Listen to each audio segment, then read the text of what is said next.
실제 반도체 필드에서 사용하는 FET는 이렇게 4개의 단자로 이루어져 있습니다.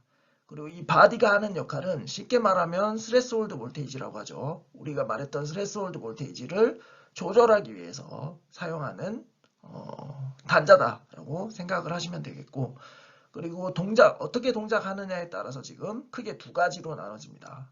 인핸스먼트 모드 그리고 디플리션 모드라고 되어 있죠. 쉽게 말하면 인핸스먼트 모드의 오스펫은 노멀리 오프 소자입니다. 그게 무슨 말이냐면 게이트의 바이어스를 0V를 가해줬을 때 지금 채널이 형성되지가 않죠. 그러면 오프 상태가 되어 있는 겁니다.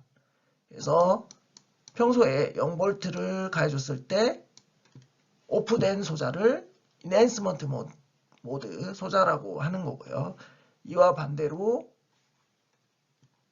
평소에 바이어스를 이제 0V를 가해줬는데 채널이 형성돼서 이렇게 지금 소자가 전류가 흐를 수 있는 소자들을 이제 디플리션 모드 소자라고 합니다. 그래서 이렇게 크게 N타입, P타입 외에도 인핸스먼트 모드, 디플리션 모드 이렇게 동작에 따라서도 구별을 할 수 있다는 걸 기억을 하시고, 그 다음에 바디라는 터미널이 하나 더 존재를 하고, 실제 필드에서는 이걸 이용해서 문턱 전압이나 이런 거를 조절한다라는 거를 알고 계시면 좋을 것 같습니다. 자, 다음으로 CMOS 기술에 대해서 이야기를 해보겠습니다. CMOS 기술은 이제 Complementary MOS 테크놀로지라고 하고요. 쉽게 말하면 NMOS 소자와 PMOS 소자를 하나의 기판에 같이 만들어서 쌍으로 동작을 시키는 소자다라고 생각을 하시면 됩니다. 일반적으로 이제 디지털 회로를 설계할 때 가장 많이 활용이 되고요. 그래서 우리가 현재 쓰고 있는 핸드폰, 그 다음에 디지털 카메라, 모든 반도체 칩들에서 이 CMOS 기술이 사용이 되죠. 자, 이 CMOS 기술의 가장 대표적인 예가 인버터입니다. 간단하게 모스펫 2개로 제작을 할 수 있기 때문입니다. 그러니까 P모스펫 하나, N모스펫 하나를 이렇게 구성을 해주면 바로 인버터가 만들어지는데요.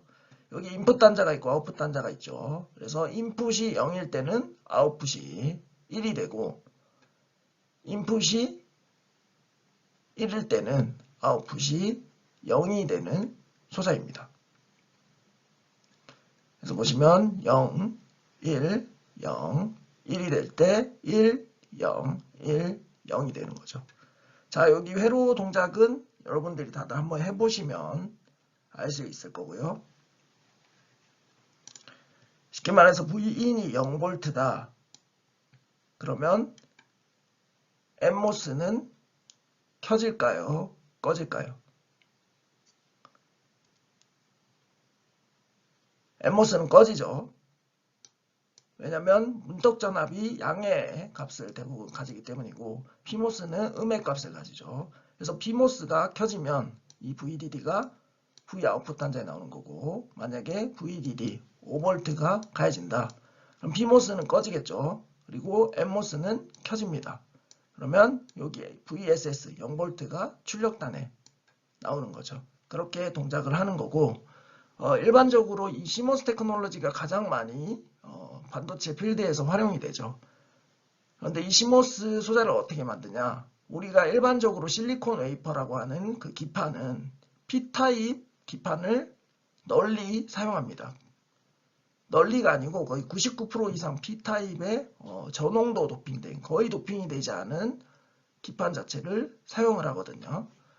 근데 여기서 NMOS는 쉽게 만들 수 있죠. 이온 임플란테이션 공정이나 이런 것들을 활용해서 이렇게 소스와 드레인 영역을 형성을 해주죠. 여기 보면 지금 바디가 있죠. 이건 바디 컨택을 만들기 위해서 P 플러스를 도핑한 거고, 여기에 옥사이드 올리고 게이트 물질을 올리는 거죠. 메탈.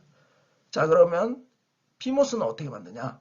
PMOS는 N웰이라고 하는 도핑된, N타입이 도핑된 굉장히 깊은 우물 같은 영역을 만들어줍니다. 그래서 이 영역이 다 지금 N타입 도펀트들로 도핑이 된 거죠. 그 다음에 여기에 P 플러스를 도핑해서 소스 드레인을 만들고 여기에 바디 컨택을 위해서 N 플러스를 도핑해 주는 거죠. 그래서 이렇게 해서 최종적으로 CMOS 인버터 소자를 만들 수가 있습니다.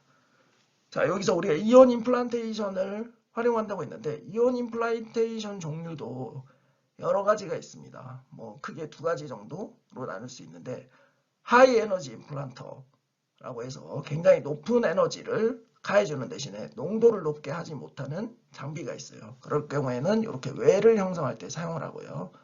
그 반면에 하이 커런트 임플란트라는 게 있습니다. 하이 커런트 임플란트는 이렇게 웨를 만들지 못합니다. 이렇게 깊게 도핑을 때리진 못하지만 굉장히 높은 농도를 형성할 수 있는 임플란트 장비입니다. 그래서 우리가 상황에 따라서 임플란트 장비도 종류가 여러 개가 될 수가 있습니다. 무어의 법칙에 대해서 얘기를 해보겠습니다. 무어의 법칙은 반도체를 하는 사람이라면 다들 아는 법칙이죠. 무어의 법칙은 1971년에 무어라는 사람이 제시한 법칙이 되는데 이게 뭐냐면 인테그레이티드 서킷 칩 안에 들어가는 트랜지스터의 개수가 24개월마다 2배씩 증가한다는 법칙이었죠. 근데 실제로 이게 잘 맞아떨어져서 2016년까지도 계속 이어졌습니다. 그래서 이 무어라는 사람이 굉장히 유명해진 거고요. 결국 같은 칩 사이즈 내에 들어가는 트랜지스터의 개수가 늘어난다는 얘기는 트랜지스터의 사이즈가 줄어들었다는 얘기가 되는 거죠. 여기 지금 오른쪽에 보면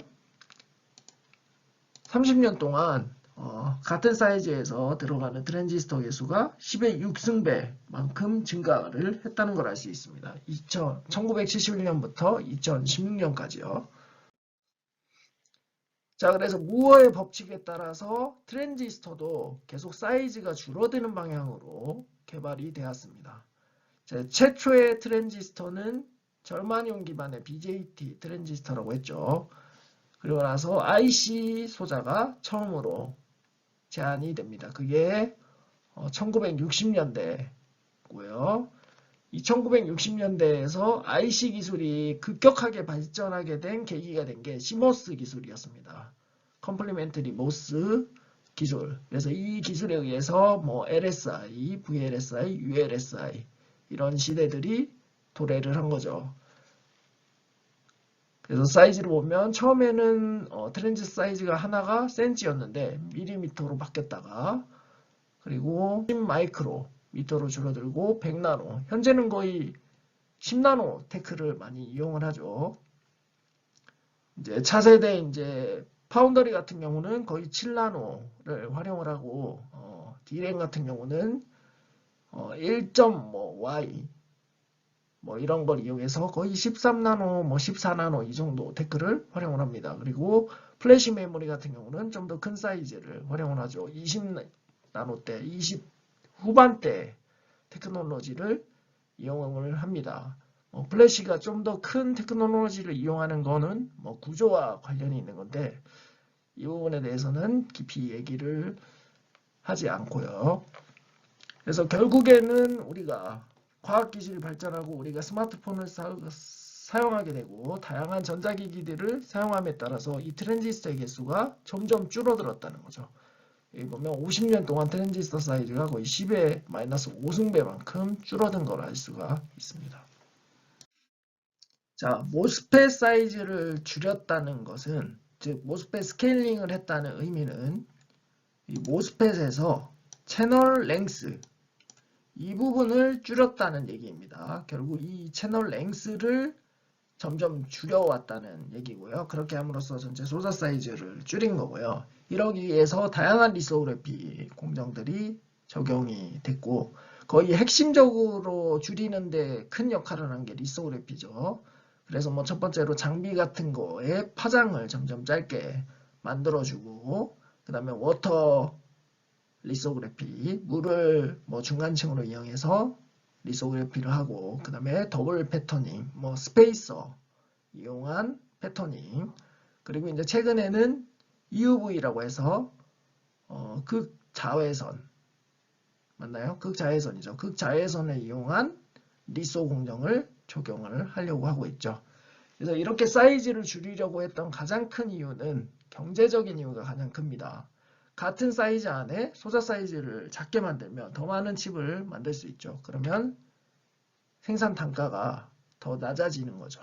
그러면 이득을 더 많이 취할 수 있게 되는 거고요. 그래서 장점은 이제 하이 덴시티, 로우 코스트, 그 외에 하이 스피드, 로우 파워 컨섬션 등이 있습니다. 전력 소모가 당연히 소자 사이즈가 주니까 줄어들고 스피드도 빨라지죠. 하지만 이 채널 사이즈가 줄어들면서 생기는 문제들이 있습니다. 그건 바로 오프 리키지 커런트입니다. 이 오프 리키지 커런트를 조절을 하지 못해서 이 채널 랭스가 줄어들면 줄어들수록, 그러니까 소자가 꺼졌을 때 흐르는 전류가 많아졌다는 얘기죠. 그렇게 되면서 전력 소모가 커져서 문제가 발생을 하게 됩니다.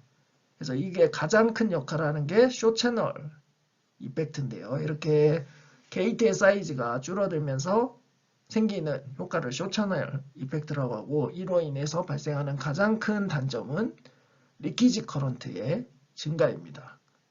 그래서 이 리키지 커런트를 증가하는 게 가장 큰 문제고, 이거를 해결하는 게 가장 큰 이슈가 됐습니다. 자, 우리가 모스펫의 스케일링, 즉 게이트 랭스를 줄임으로 인해서 오프 커런트가 커진다고 이야기를 했는데, 그럼 이 오프 커런트를 크게 만드는 요인들이 어떤 것이 있는지 알아보도록 하겠습니다. 여기 지금 모스펫 구조가 그림으로 나타나 있죠. 그리고 리키지 커런트를 만드는 요인들이 6가지 정도 표시가 되어 있습니다. 각각을 한번 살펴보도록 하겠습니다. 자, 첫 번째는 서브셋솔드 커런트라고 되어 있죠. 이 서브셋솔드 커런트는 게이트 전압이 문턱 전압보다 낮을 경우에 흐르는 전류를 이야기하는 겁니다. 그러니까 원래는 문턱 전압보다 게이트 전압이 낮으면 커런트가 흐르지 않아야 되지만, 이 서브셋솔드 커런트가 흐름으로써 리키지 커런트로 작용을 하게 되는 거죠. 그래서 이게 첫 번째 요소로 설명이 됐고요. 두 번째는 게이트 리키지 커런트 바이 틴 인슐레이터라고 되어 있습니다. 자, 모스펫에서 게이트 랭스를 줄임으로 인해서 옥사이드 시크니스는 점점 줄어들게 됩니다. 이렇게 줄어드는 이유는 오프 커런트와 관련이 있는데요. 오프 커런트 수식을 쭉 살펴보면 우리가 이전에 학습을 했었는데, 옥사이드 시크니스를 줄이면 줄일수록 이 오프 커런트를 줄일 수가 있습니다. 반면에 게이트 랭스를 줄이면 오프 커런트는 증가하게 되죠. 그렇기 때문에 게이트 랭스를 줄임으로써 오프 커런트가 커지니까 상대적으로 이걸 막아주기 위해서 게이트 옥사이드의 두께를 낮추게 되는 거죠. 그래서 이렇게 계속 낮추다 보면 게이트에 인가되는 전압 의해서 이제 필드가 형성돼서 채널이 형성이 되는 게 정상인데, 옥사이드 두께가 낮게 되면 이 인가되는 게이트 전압을 버티지 못하고 게이트와 이 서브스트레이트, 세미컨덕터 사이에 전류가 흘러버릴 수 있게 되는 거죠. 그래서 이거를 게이트 리키지 커런트 바이 틴 인슐레이터라고 이야기를 하는 거고요. 자, 그리고 세 번째는 펀치스루 바이 클로저 소스 드레인 정션이라고 되어 있습니다. 자, 기본적으로 우리가 소스는 그라운드로 놓고 드레인 쪽에는 전압을 인가하죠. 뭐 VDD라는 전압을 인가를 할 겁니다. 그럼 기본적으로 게이트 전압을 VTH보다 낮게 인가를 하고 있더라도 소스 쪽에 디플리션 영역이 이렇게 발생을 하겠죠. 그리고 드레인 쪽에도 발생을 합니다. 근데 드레인 쪽은 지금 VDD 전압이 인가됐으니까 소스 쪽보다는 좀 더 큰 디플리션 영역이 형성이 되겠죠. 그런데 이 게이트 랭스가 짧게 되면 이 공핍 영역, 소스 쪽 공핍 영역과 드레인 쪽 공핍 영역이 만나는 현상이 생기게 됩니다. 이거를 펀치스루라고 하고요. 이 경우에는 게이트의 채널을 만들지 않더라도, 게이트 밑에 채널을 만들지 않더라도 일렉트릭 필드에 의해서 커런트가 흐를 수 있게 되는 거죠. 드레인과 소스 사이에요. 그래서 이게 리키지 커런트로 작용을 하게 되는 거고, 네 번째는 게이트 인듀스드 드레인 리키지 커런트입니다. 기들이라고 하는 건데요. 이거는 게이트 전압과 드레인 전압이 인가됐을 경우에 발생을 하는 겁니다. 물론 이때 게이트 전압은 밑에 채널을 형성하지 않았을 때를 이야기하는 게 되겠죠. 그래서 이 부분은 뒤에 그림을 가지고 좀 더 설명을 하도록 하겠습니다. 그리고 다섯 번째와 여섯 번째는 정션 리키지 커런트라고 되어 있죠. 여기 여섯 번째와 다섯 번째. 자, 다섯 번째는 지금 기들에 의한 커런트도 이야기를 할 수 있는 부분이 되는 거고요.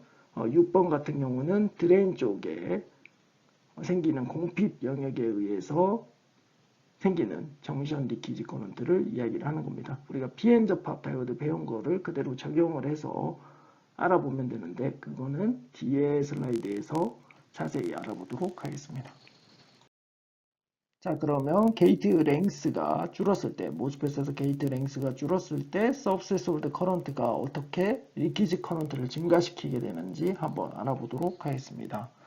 여기 각각 롱 채널의 경우와 숏 채널의 경우에 에너지 밴드를 그려놨죠. 각각 A와 B가 롱 채널일 경우에 에너지 밴드고요. C와 D가 숏 채널일 경우에 에너지 밴드를 나타냅니다.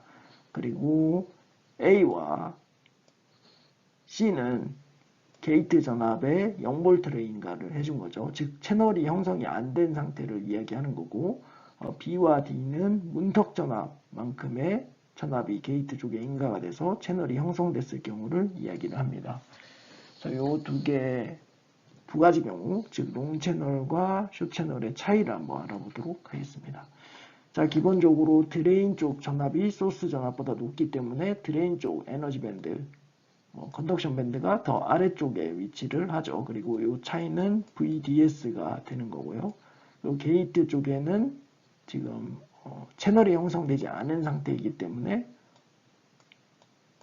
포텐셜 베리어가 이렇게 존재를 하게 됩니다. 그래서 이 포텐셜 베리어가 있기 때문에 소스에서 드레인으로 넘어가는 캐리어 양은 굉장히 작죠. 왜냐하면 여기서 전자의 분포가 이렇게 익스포넨셜하게 감소를 하게 되는데 상대적으로 이 포텐셜 베리어를 넘어가는 전자의 수가 작기 때문에 커런트가 거의 흐르지 않는 상태가 됩니다. 이 상태에서 이 캐리어 디스트리뷰션 배운 거를 활용을 해서 설명을 하고 있습니다. 자, 이 상태에서 우리가 게이트 쪽에 전압을 인가해주면 이쪽 포텐셜 베리어가 낮아지죠. 그리고 인버전 레이어가 생기는 거죠. 채널. 그래서 지금 이 포텐셜 베리어가 0.2V 정도로 매우 낮아진 것을 알 수가 있습니다. 그럼 상대적으로 여기 컨덕션 밴드를 기준으로 봤을 때 캐리어 분포가 컨덕션 밴드에서 점점 증가할수록 급격히 증가하다가 익스포넨셜하게 이렇게 감소를 하죠. 그러면 이 포텐셜 베리어를 넘어갈 수 있는 전자가 훨씬 많아지게 돼서 온 상태에는 커런트가 더 많이 흐르게 됩니다.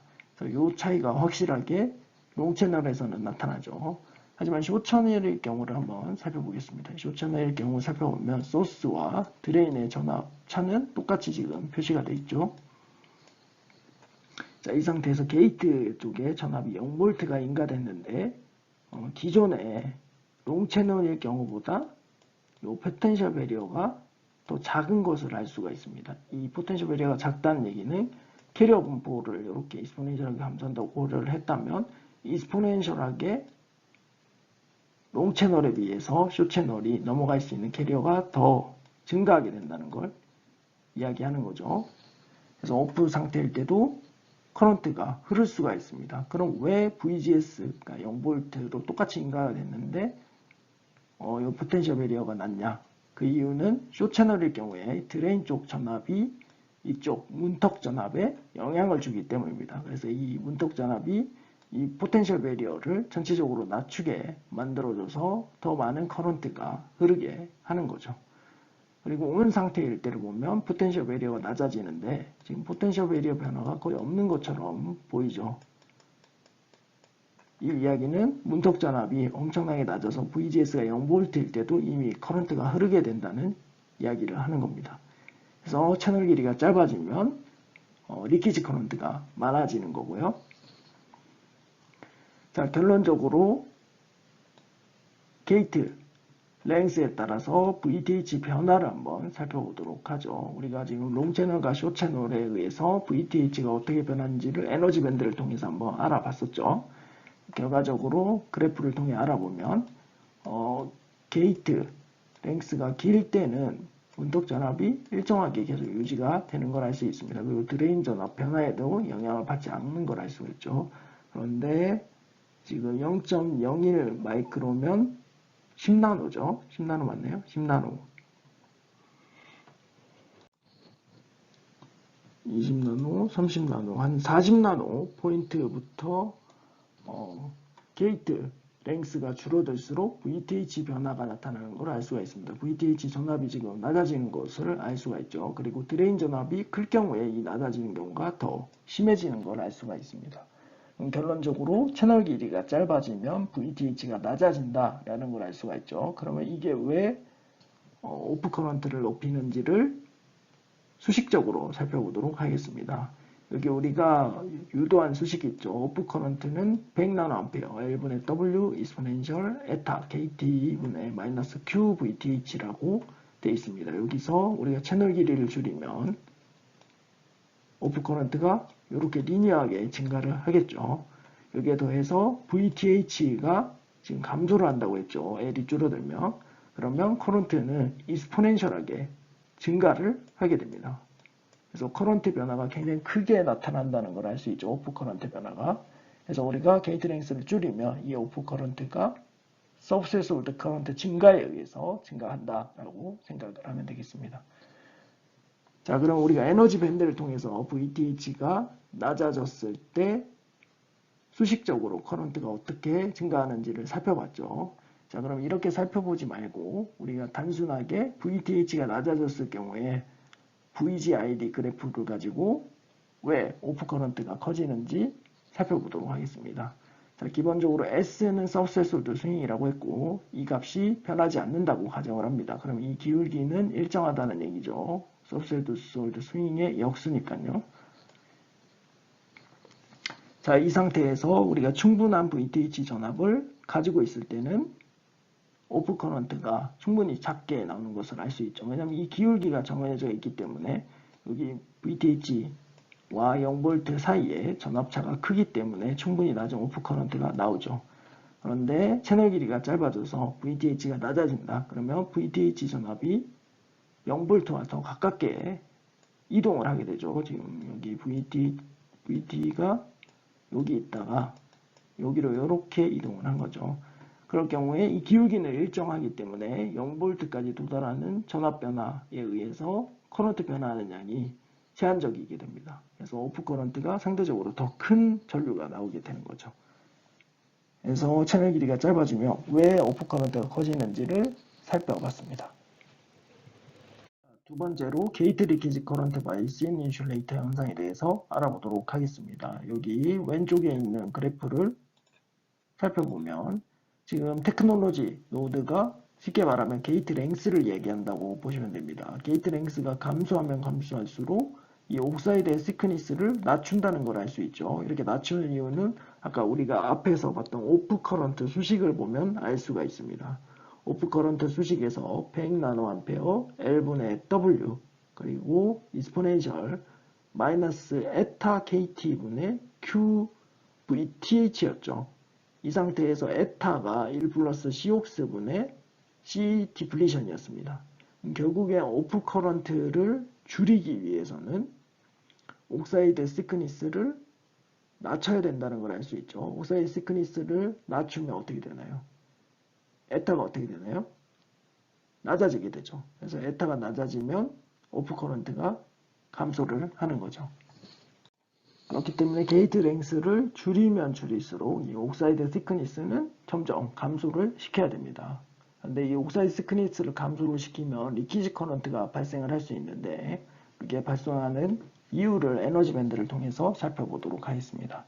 여기 지금 게이트 쪽 페르미 레벨을 나타내고 이게 세마이컨덕터의 페르미 레벨을 그리고 있는 상태죠. 그리고 게이트 쪽에 전압을 인가해줘서 지금 게이트가 페르미 레벨이 아래쪽으로 이렇게 내려간 상태라고 볼 수가 있습니다. 이 상태가 되면 옥사이드에 일렉트릭 필드가 걸리고 전압도 걸리게 되죠. 이때 전압이 VOX고 걸리는 일렉트릭 필드는 EOX가 됩니다. 그래서 이 절연 물질이 두께가 충분하면 이 일렉트릭 필드를 잘 버텨냅니다. 하지만 옥사이드 두께가 이렇게 테크놀로지 로드가 낮아지면서 낮아지게 되면 이렇게 낮아지게 되는 거죠. 낮아지게 되면 옥사이드 두께가 충분히 하지 못한 상태가 되는 거고요. 그러면 게이트 쪽에 VOX 전압이 일정하게 인가되더라도 V는 E, D 그리고 D는 D가 아니죠. E는 D분의 V라는 수식에 의해서 일정한 전압이 VOX에 인가가 되더라도 일렉트릭 필드는 굉장히 커진다는 걸 알 수가 있습니다. 그러면 이 일렉트릭 필드에 의해서 여기 세미컨덕터에 존재하는 일렉트론이 이 옥사이드를 뚫고 게이트 쪽으로 가버리는 현상이 생기게 되는 거죠. 그러면 게이트 리키지 커런트가 발생을 하게 돼서 전체적인 모스펫의 커런트가 증가를 하게 되는 겁니다. 자, 기본적으로 옥사이드 두께가 얇기 때문에 게이트 쪽에 0V의 전압을 인가해도 이 전자가 확률적으로 이 옥사이드를 뚫고 전류를 생성하게 되는 경우가 발생을 하는 거고요. 그리고 또 다른 경우는 지금 우리가 게이트에 전압을 인가해줘서, 즉 VTH보다 높은 전압을 인가해줘서 모스펫을 동작을 시키죠. 그리고 이거를 반복하다 보면 옥사이드 두께가 얇으면 옥사이드도 브레이크다운, 즉 항복 현상이 발생을 하게 됩니다. 이럴 경우 옥사이드가 항복 현상이 발생하고 나면 옥사이드의 기능을 못합니다. 그래서 전류를 막아주지 못하고 그냥 전압을 인가하는 대로 다 흘려주게 되는 거죠. 그래서 이런 문제가 발생해서 리퀴드 커런트가 생기는 거고요. 실제 이제 회사에서 삼성전자나 SK하이닉스에서는 이런 문제를 해결하기 위해서 하이K 물질이라는 걸 사용을 합니다. 하이K 물질은 들어보셨죠? 기본적으로 옥사이드, 여기는 이제 CI라고 하겠습니다. 인슐레이터의 캐패시턴스라고 하고요. 만약에 옥사이드를 쓰면 TOX분의 입실론 제로, 입실론 상대 유전율 K가 되는데 이때 SiO2는 3.9가 되죠. 그리고 옥사이드 두께를 1나노를 썼다고 가정을 해봅시다. 이렇게 되어 있는데 하이K 물질을 쓰면 어떻게 되냐. 하이K 물질은 상대 유전율이 큰 물질을 얘기하는 거죠. 보통 하프늄 옥사이드가 한 20 정도의 값을 가집니다. 그래서 하프늄 옥사이드를 주로 많이 게이트 절연 물질로 대체해서 사용을 하고 있죠. 현재 테크놀로지에서는요. 그래서 이 하이K 물질을 쓰면 기본적으로 K 값이 5배가 커지는 걸 알 수가 있죠. 그러면 똑같은 캐패시턴스를 유지하기 위해서 이 옥사이드 thickness를 5배 두껍게 사용할 수 있게 됩니다. 그래서 하이K 물질을 사용하게 되면 이 게이트 리키지 커런트 문제를 해결을 할 수가 있겠죠. 자, 그리고 세 번째는 펀치스루 현상입니다. 아까 잠깐 언급했듯이 소스 쪽에 0V를 인가하고 드레인 쪽에 VDD라는 전압을 인가했을 때 각각 공피 영역이 생긴다고 했죠. 물론 소스 쪽에는 별로 큰 공피 영역이 생기지 않겠지만 드레인은 지금 VDD라는 전압을 계속 인하하고 있기 때문에 공피 영역이 크게 나옵니다. 자, 이 상태에서 게이트 랭스가 짧으면 이 공피 영역이 서로 만나버리게 되는 거죠. 이렇게 만나버리게 되면 게이트 쪽에 전압을 인가해서 채널을 만들어주지 않아도 소스와 드레인 사이에 전류가 흐를 수 있게 된다는 이야기입니다.